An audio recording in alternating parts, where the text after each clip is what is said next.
ስትሮክ በድንገት ብቻ ነው የሚመጣው ብለው ያስባሉ? ተሳስተዋል።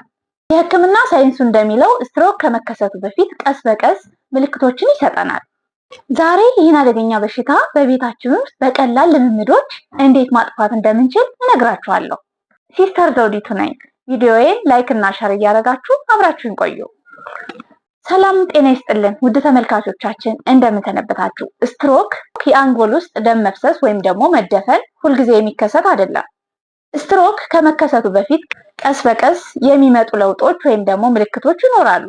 ለምሳሌ ስር የሰደደ ውጥረት ወይም ደግሞ ክሮኒክ ስትረስ የምንለው፣ የደም ግፊት በአግባቡ ለመቆጣጠር፣ የነርቭ ስራ መዳከም፣ በቂ እንቅልፍ ማጣት፣ በአንገትና በትከሻ አካባቢ የሚኖር የጡንቻ መወጠር እንዲሁም ደግሞ የደም ዝውውር መቀነስ ሊኖሩ ይችላሉ ማለት ነው። ቪዲዮው ትኩረት የሚያደርገው የሰውነትን የመዝናኛ ስርዓት በተለይ ደግሞ የልብ ምትን፣ የደም ግፊትን፣ የመተንፈስ ሂደትና ለውጥረት የሚሰጠውን ምላሽ የሚቆጣጠረውን ቫገስ ነርቭ ማጠናከር ላይ ነው።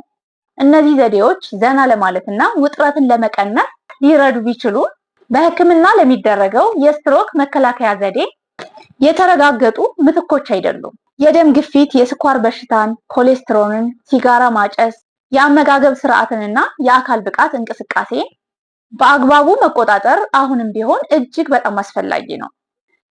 የመጀመሪያው ዘዴና አንደኛው ዘዴ ምላስን በላንቃ ላይ አድርጎ መተንፈስ። ምላስን በላንቃ ላይ አድርጎ መተንፈስ እንዴት ይደረጋል? በምቾት ይቀመጡ። መጀመሪያ በምቾት ይቀመጡ። የምላሳችን ጫፍ ወይም ደግሞ የምላሳችሁን ጫፍ ከላይኛው የጥርሳችን ላንቃ ያጣብቁ። በአፍንጫ በቀስታ ወደ ውስጥ ይተንፍሱ። በአፎ ደግሞ በቀስታ ወደ ውጭ ይተንፍሱ። ይህንን ለ10 ሰከንድ ያህል ይቀጥሉበት። በቀን ውስጥ ብዙ ጊዜ ይደጋግሙት። ይህ የላንቃ አተነፋፈስ ወይም ደግሞ የላንቃ አቀማመጥ የቫገስ ነርቭን ያነቃቃል ማለት ነው። የቫገስ ነርቭ ለሚከተሉት ነገር ይረዳናል። ለውጥረት የሚሰጠውን ምላሽ ይቀንሳል። የልብ ምትን ይቀንሳል። ጤናማ የምግብ መፈጨትን ይደግፍልናል። መዝናናትን እንዲሁም ደግሞ እረፍትን ይደግፋል። ይህ በኢትዮጵያ ቀደም ሲል ከተለመዱ ልምዶች ጋር ይመሳሰላል። ጸጥ ባለ ቦታ መጸለይና ማንሰላሰል፣ በሃይማኖት ስርዓት ውስጥ በጥልቀት መተንፈስ፣ ከምግብ በኋላ በተረጋጋ መንፈስ ማሰብ እና ከታላላቆች አረጋውያን ጋር ማሰብና መጫወት መርሁ ተመሳሳይ ነው። እሱም ሰውነትንና አእምሮን ማረጋጋት ብቻ ነው። ሊገኙ የሚችሉ ጥቅሞች፣ ሰዎች የሚከተሉትን ጥቅሞች ሊያስተውሉ ይችላሉ። የበለጠ መረጋጋት፣ የጭንቀት ስሜት መቀነስ፣ የመተንፈስ ፍጥነት መረጋጋት፣ እንዲሁም የተሻለ ትኩረት ማድረግ ሊያስተውሉ ይችላሉ። ሁለተኛው ዘዴ ማጉረምረም ወይም ደግሞ ቃና መውጣት። እንዴት ይደረጋል? በአፍንጫ ቀስ ብለን ወደ ውስጥ እንተንፍስ። ወደ ውጭ በሚተነፍሱበት ጊዜ ለስላሳ የማጉረምረም ወይም ደግሞ የጮህ ድምፅ የሚል ድምፅ ያውጡ። ይህን ለአንድ ወይም ደግሞ ለ2 ደቂቃ ይቀጥሉ። ድምጾ ለእርሶ ለስላሳና እንዲመች ያድርጉ።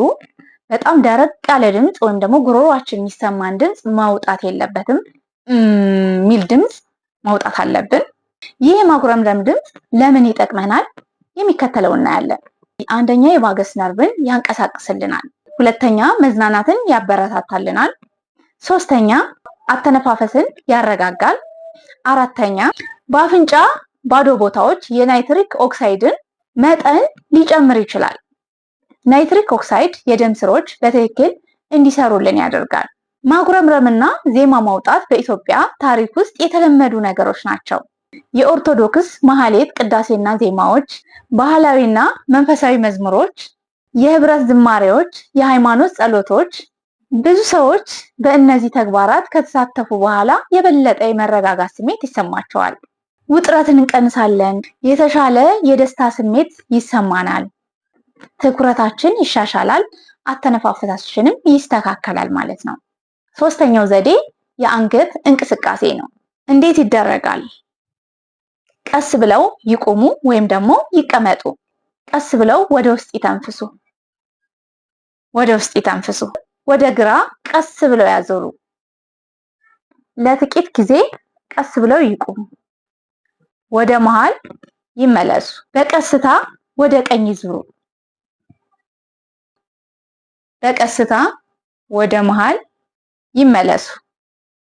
አገጮን ቀስ አድርገው ወደ ደረት ያስጠጉ።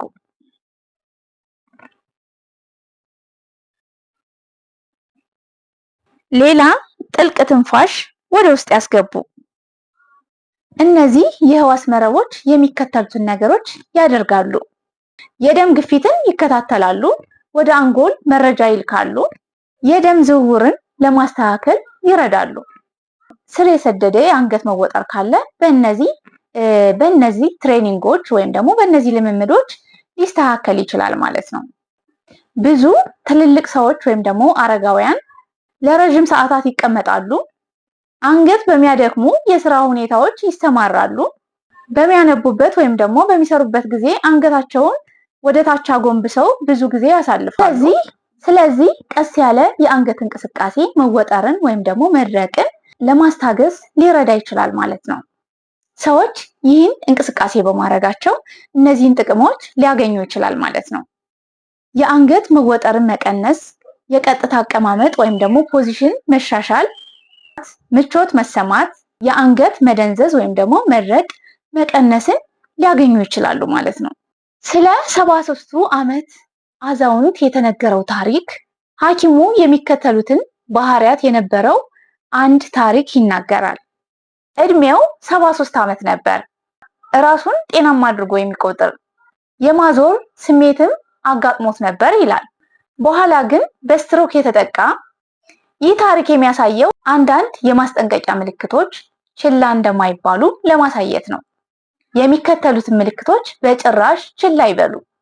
ድንገት ማዞር ካለ፣ የሰውነት መዛል ወይም ደግሞ ድክመት፣ መደንዘዝ፣ ለመናገር መቸገር፣ የእይታ ለውጦች ወይም ደግሞ ብዥታ፣ የሰውነት ሚዛን ማጣት፣ እነዚህ ምልክቶች ካሉ በአስቸኳይ የሕክምና ክትትል ያስፈልጋቸዋል ማለት ነው።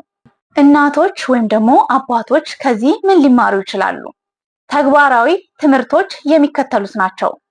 አንደኛ፣ የዕለት ተዕለት ልምዶች ወይም ደግሞ ዴይሊ ሃቢት የምንለው እነሱም ዘወትር በእግር ይጓዙ፣ ከሰዎች ጋር ማህበራዊ ኑሮ ወይም ደግሞ ማህበራዊ መስተጋብር ይኑሮት፣ የባህልዎ ወይም ደግሞ የእምነትዎ አካል ከሆነ ይጸልዩ ወይም ደግሞ ይዘምሩ፣ ቀስ ብሎ መተንፈስ ይለማመዱ፣ አንገቶንና ሰውነቶን በቀስታ ያንቀሳቅሱ፣ እንዲሁም በቂ እንቅልፍ ያግኙ። ሁለተኛው ዘዴ የህክምና መከላከያ ዘዴዎች ወይም ደግሞ ሜዲካል ፕሪቬንሽን። ከነዚህም ውስጥ ዘወትር የደም ግፊቶን ይመርመሩ፣ የስኳር በሽታን ይቆጣጠሩ፣ ከሲጋራ ጭስ ይራቁ፣ ከመጠን በላይ አልኮል መጠጣት ያቆሙ፣ የተመጣጠነ ምግብ ይመገቡ፣ እንዲሁም የሐኪሙን ምክር ይከተሉ።